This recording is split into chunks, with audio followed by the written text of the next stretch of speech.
and out, testing distance, while the cobra rises, hood spread, ready to strike. The cat darts forward to pressure the head, then hops away before the cobra can counter, repeating the pattern in quick, risky bursts.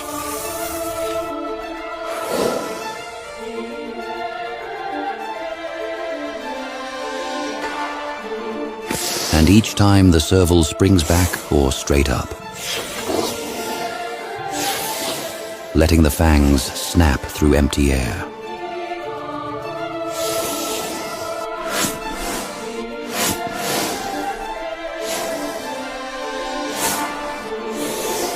The cobra answers with a sharper, longer thrust. The serval hops back just enough, then rebounds forward.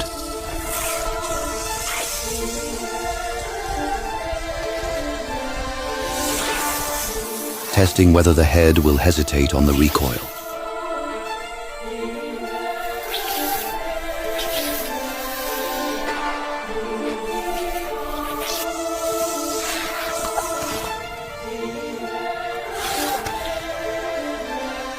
A feint from the cat, then another, drawing the cobra into striking at air. The snake tries to time the landing, lunging low as the serval touches down.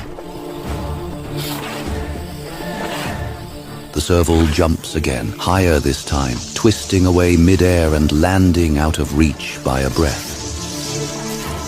The exchange settles into a relentless rhythm. Advance, threaten, strike. Evade, return, threaten again. The cobra begins chaining attacks, shorter and quicker, trying to catch the cat during the split second it resets its feet. The serval keeps refusing the timing, bouncing away, then snapping back in to pressure the head without staying long enough to be pinned. Another feint, another lunge. The serval answers with higher jumps. Quick vertical bursts, touching down only long enough to launch again.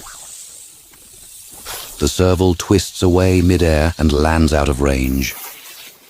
The line between victory and defeat is the same target, the head, and the serval is ready to take it. One final leap, one final commitment. Jaws open, a hard clamp onto the face and skull. A lock that ends the bite. The coils beat against the serval's legs, desperate, violent. But the serval holds, grim, consistent, unyielding, until the struggle weakens. The fight drains away. A meal earned by persistence, not luck.